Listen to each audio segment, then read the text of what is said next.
Good morning all. Myself, Dr. Shirley KK, Associate Professor, Department of Information Technology, Rajagiri School of Engineering, Kochi. Welcome to the course Operating System. This course is prepared for the Semester 5 IT students of APJ Abdul Kalam University, Kerala. The objective of this course are to provide basic knowledge of computer operating system structures and functioning. Then to understand the fundamental concepts, processes and communication.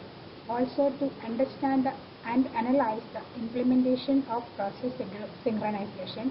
Then to know the design issues associated with operating systems. And then to familiarize with the memory management including virtual memory. The contents of this course is prepared in 6 modules. Module 1 contains introduction about operating systems, different types of operating systems, then small idea about kernel and shell, and the second module focuses on process management, which covers process scheduling methods, inter-process communication.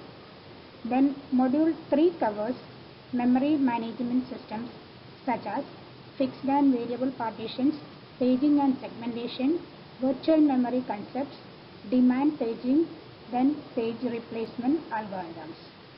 Module 4 deals with device management, that is disk scheduling algorithms, sector queuing and device drivers.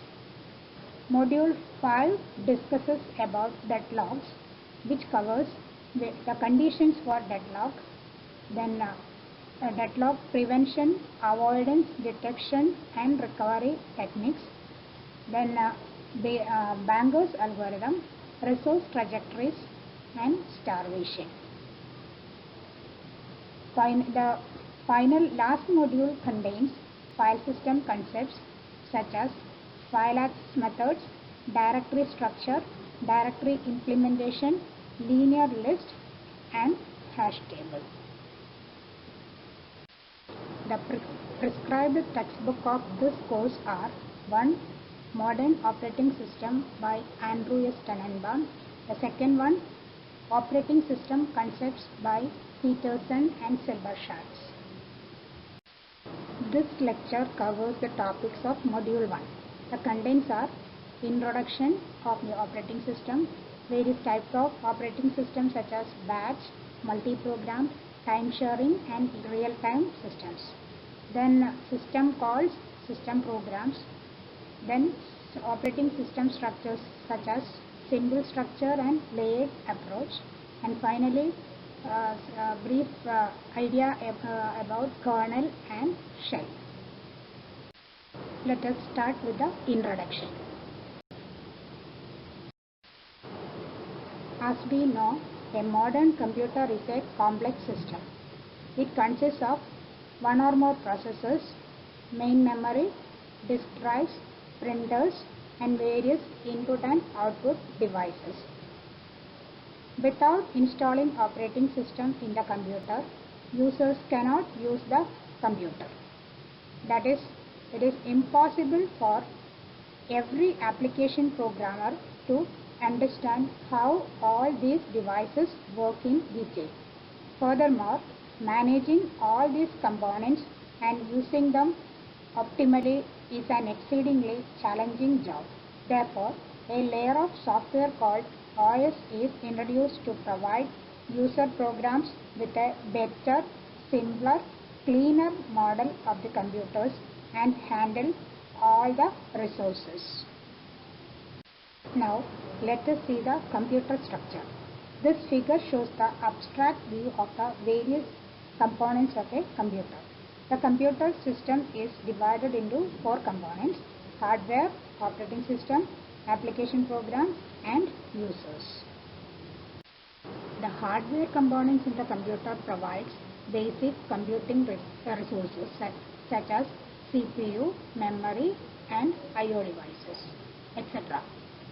The second component, operating system, controls and coordinates use of the hardware among various applications and the users.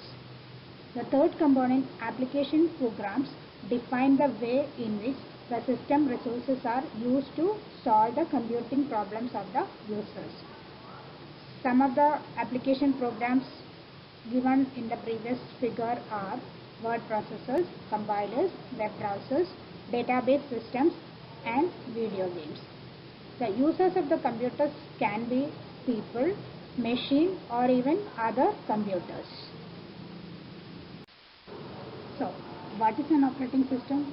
It is a collection of programs that act as an interface between the user of a computer and the computer hardware. It also provides an environment to run application programs that can do useful work. So the main goal of the operating systems are, the first and foremost goal is to execute the user programs and solve user problems in an easier way.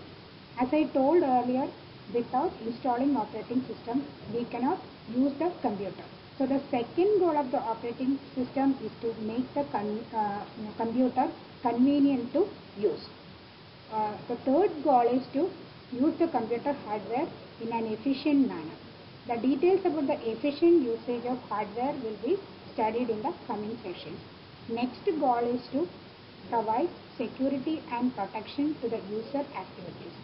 That is, operating system will be capable to prevent the illegal activities of the computer, illegal access of the computer resources. This figure shows a modern general purpose computer system organization. Computer system consists of one or more CPUs and a number of device controllers such as disk controller, which controls disk drives, USB controllers that controls various USB devices, graphic adapter that controls display. These are connected through a common bus that provides access to shared memory. Each device controller is in charge of a specific type of device. The CPU and the device controllers can execute concurrently, thus competing for memory cycles. But the memory is of finite length. Hence, to ensure orderly access to the shared memory, a memory controller is provided to synchronize access to the memory. Arrangement of hardware and software in the computer system is shown in this figure. Most computers have two modes of operation. One is kernel mode and the other is user mode. OS running kernel mode. Hence, it has complete access to all hardware resources and can execute any instruction. Rest of the software runs in user mode, which has limited capability. Shell or GUI is the lowest level of user mode software. Shell provides a friendly interface for application programmer. Modern operating system runs multiple programs of multiple users at the same time. Imagine what happens if several programs want to print at the same time. How to account the resource usage of each process, how to ensure fairness and efficiency. Here comes the role of operating system. Operating system can act as a resource manager. It manages all resources and allows multiple programs to run at the same time. It also manages and protects memory, I/O devices and other resources. It decides between conflicting resource requests for efficient and fair resource usage. Resources can be multiplexed in two ways, that is in time as well as in space. So far we have seen computer system organization and a brief introduction on what is an operating system. Now let us see some more details about the roles of operating system in a computer. Operating system is responsible for all the functions of hardware as well as software. This figure lists out the various functionalities supported by the operating system, that are process management, device management, memory management, file and data management, fault management, security, then communication. The following section gives the details regarding these functionalities. Now let us see what are the operating system services. We know that OS provides an environment for the execution of programs. It also provides certain services to programs and to users of these programs. The various services provided by the operating systems are: first one is user interface. This is one of the most important services of operating system. What's user interface? It is something that allows the user to interact with the computer. Almost all computers have user interfaces. The user interface appears in different forms. It can be a command line interface, also known as CLI, or it can be graphical user interface called GUI. In CLI, users provide text-based commands using keyboard to perform certain tasks. One of the most commonly used user interface is GUI. It is the interface that we do with a pointing device like mouse. Hence, this user interface is an important service provided by the operating system. Next service provided by OS is program execution. OS provides the support for the execution of the programs.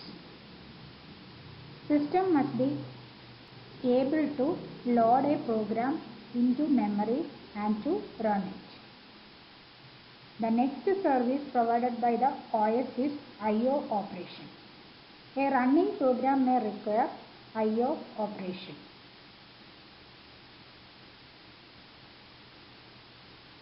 Since the user program cannot execute I/O operations directly, the OS must provide some means to perform I/O. Hence, I/O operation is also an important service. Now, the next service provided by the operating system is file manipulation. That is also called file management. This is also an important service. File system involves files. Suppose there are many files and directories in your system. That OS controls how these files are managed. Sometimes you may have to create files, sometimes you may have to delete files or modify files or even search for a particular file. OS controls all these operations. Sometimes you may have to change the permission that have given to a certain user or programs to your files. These access restrictions is also controlled by operating system. Next service is communication. Communication means communication between processes. There may be many processes execute concurrently. These processes may need to communicate so that they can synchronize each other. The exchange of information may happen between processes that are executing on same computer or on different systems tied together by a network. This can be implemented via shared memory or message passing technique. The next service provided by operating system is known as error detection. Errors can occur while computing. OS should be constantly aware about these errors. There are many kinds of errors that can occur in CPU, memory or I/O operations. OS should ensure correct and consistent computing by detecting these errors.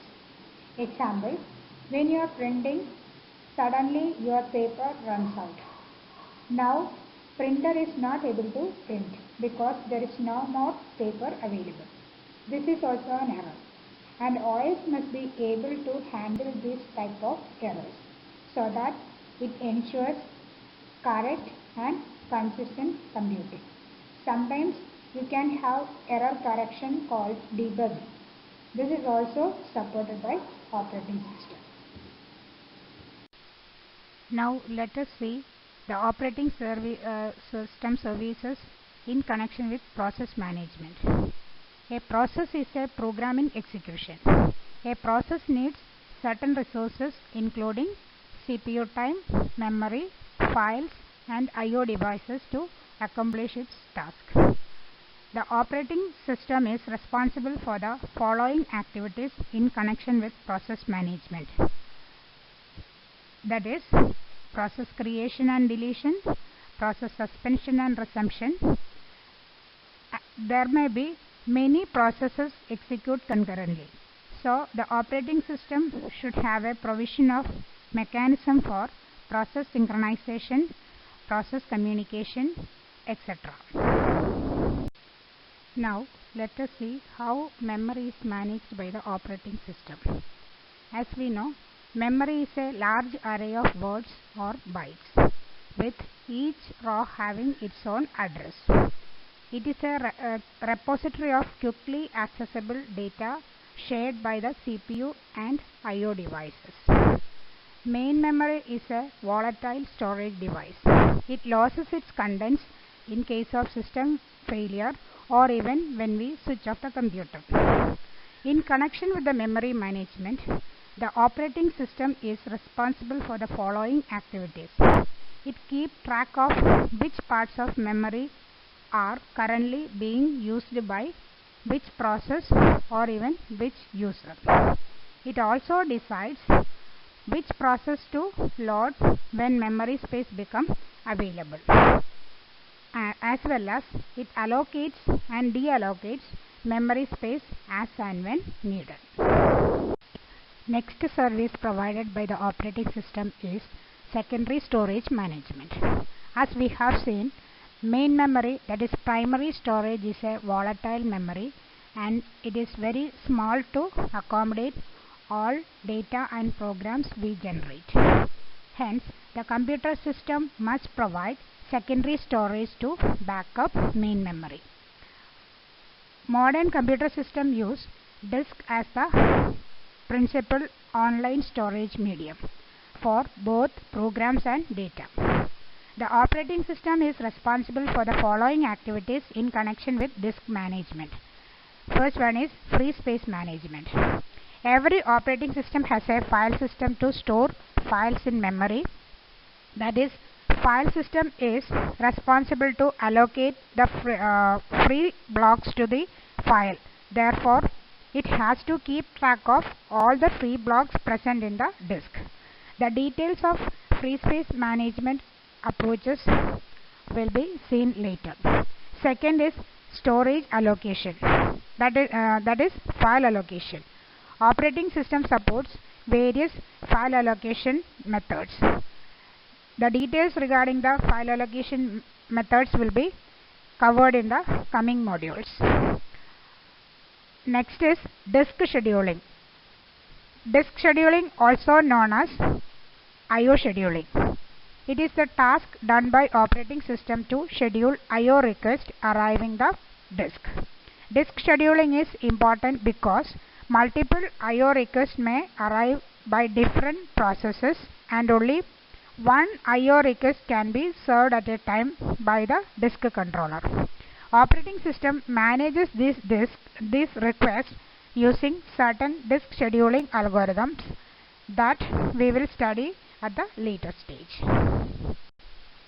Additional operating system functions that exist not for helping the user but rather for ensuring efficient system operations are resource allocation, accounting, protection.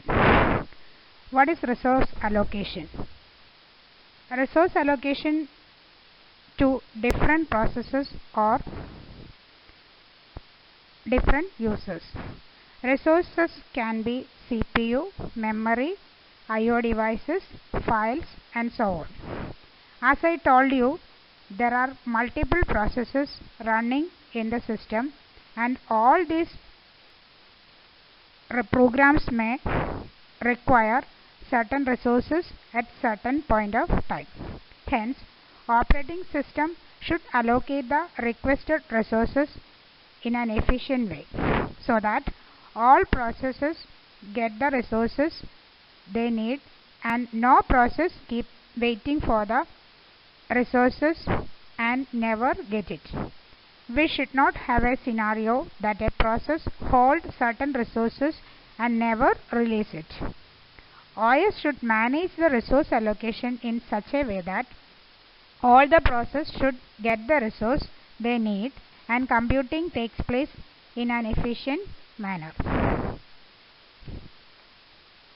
Operating system manages all kinds of resource allocation using schedulers. Next service provided by the OS is accounting. What is meant by accounting? We want to keep track of which users use how much and what kinds of computer resources. Why is it required? The record keeping may be used for accounting or simply used for accumulating usage statistics. It can be a valuable tool for researchers who wish to reconfigure the system or to improve the computing resources. Next service provided by the OS is protection and security.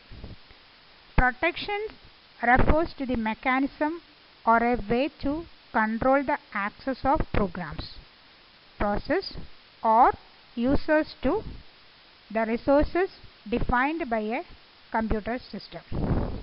When several processes execute at the same time, one process should not interfere with other processes' operation. The operating system ensures that all access to the system resource is controlled in terms of security. The OS ensures that external I/O devices are protected from invalid access attempts. Example, unauthorized access of email account, social media account, etc. Operating system provides authorization features for each user by means of password facility. This lecture covered part 1 of operating system module 1. From this lecture we learned that without operating system, human cannot interact with the computer. That is, operating system is a system software that acts as an intermediary between the user and the computer. Also, we have seen the structure of the computer system and a brief idea about the various services provided by the operating system.